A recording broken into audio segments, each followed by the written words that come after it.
Hello అండి, మా వంకాయలను చూడండి. ఇది డబ్బాలో వేసినప్పుడు అసలు ఎదగలేదండి ఈ చెట్టు. మరి నేను కింద ఓనర్ని అడిగి కింద వేసానండి. అప్పటి నుంచి కాయలండి. ఇవ్వండి.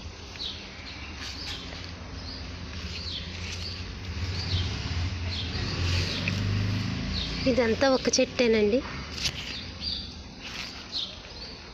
చూడండి, మా మొక్కలు బంతి మొక్కలండి. కరివేపాకు, ఇది వంకాయ చెట్టు అండి, వైట్ది. మరి పచ్చిమిరకాయలు చూడండి. పచ్చిమిరకాయల చెట్టు కూడా ఇవన్నీ డబ్బాలో బాగా రావట్లేదని తీసుకొచ్చి ఇక్కడ వేసానండి. చూడండి.